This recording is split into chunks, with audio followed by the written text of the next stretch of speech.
2.25 कोटींपेक्षा जास्त कुटुंबांचं सर्वेक्षण यामध्ये करण्यात आलं।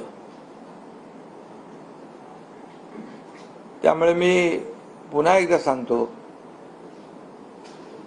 की आदरणीय सुकरे साहेब आणि त्यांच्या टीमचं मनापासून मी अभिनंदन करतो। ज्या पद्धतीने काम झालेलं आहे त्यामुळे आम्हाला शासनाला विश्वास आहे की मराठा समाजाला शैक्षणिक आणि सामाजिक मागासलेपणावर टिकणारं, कायद्याच्या चौकटीत बसणारं आरक्षण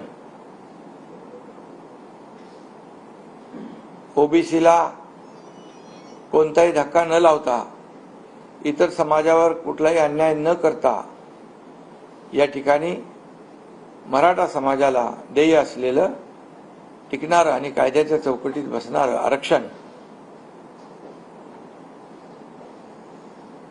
देता येईल, मिळेल असा विश्वास आम्हाला वाटतोय।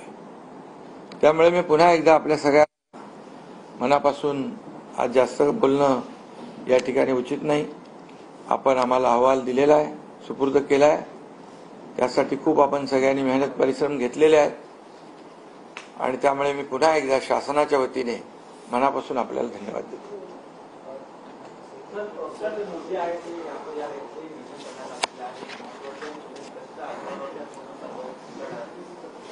काय ते आता आयोग अहवाल आमच्याकडे आलाय, अहवाल आता आम्ही मंत्रिमंडळाच्या बैठकीत ठेवू, त्यानंतर याच्यामध्ये सगळ्या गोष्टी स्पष्ट होतील।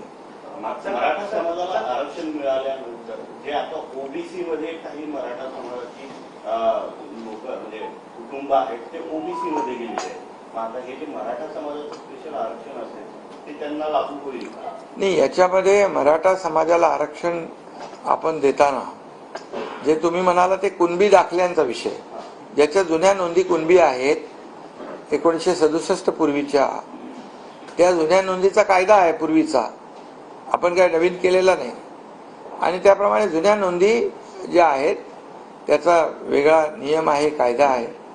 आता हे मराठा आरक्षण जे आहे हे आरक्षण पूर्णपणे ज्यांना कुठल्याही नोंदी नाहीत आणि जे आपण पूर्वी मराठा समाजाला आरक्षण दिलं होतं त्याप्रमाणे हे आरक्षण देण्याचा निर्णय सरकारने घेतलेला आहे। सर, मागच्या काळात सुप्रीम कोर्टाने काही त्रुटी ज्या आहेत त्या दाखवल्या होत्या, त्या त्रुटी आता या अहवालात दूर झालेल्या आहेत का? आता ते अहवालामध्येच ते आता आयोगाने काम केलं ना, म्हणून तर मी त्यांना धन्यवाद दिलेत की ते सगळं त्यांच्या समोर होतं, तर त्याच्यावर मी आज बोलणं उचित नाही। सीएम साहेब पहिले कॅबिनेट समोर मांडतील, पहिला अधिकार कॅबिनेटचा आहे, कॅबिनेट त्याच्यावर सविस्तर चर्चा करेल, मग त्यातले जे मुद्दे आहेत ते सीएम साहेब आपल्या पुढे नंतर देतील सगळे। सर, मनोज पाटील उपोषणाला बसलेले आहेत, याच संपूर्णपणे मागणीला घेऊन आता या उपोषणासाठी तुम्ही काय सूचना द्याल त्यांना कधीपर्यंत? नाही, खरं म्हणजे मी एवढंच सांगू इच्छितो की आता 20 तारखेला विशेष अधिवेशन आहे, त्याच्या अगोदर कॅबिनेटमध्ये चर्चा होईल। सरकार एकदम सकारात्मकपणे काम करते, सरकारची भूमिका स्पष्ट आहे आणि सरकारची भूमिका पहिल्या दिवसापासून अतिशय स्पष्ट आहे की मराठा समाजाला टिकणारं, कायद्याच्या चौकटीत बसणारं आरक्षण मिळालं पाहिजे, ओबीसी समाजाला, इतर समाजाला धक्का न लागता ते मिळालं पाहिजे, ही भूमिका आहे। आणि त्याप्रमाणे ज्या जुन्या कुणबी नोंदी तपासण्याचं काम देखील आंदोलकांच्या मागणीनुसार केलं, जस्टिस शिंदे कमिटी अपॉइंट केली आणि त्याप्रमाणे कुणबी नोंदी देखील सापडल्या, त्यांना प्रमाणपत्रही त्या ठिकाणी देण्याचं काम सुरू केलं होतं आणि त्यामुळे एक सकारात्मक सरकार असताना आंदोलनाची भूमिका घेणं मला वाटतं उचित नाही।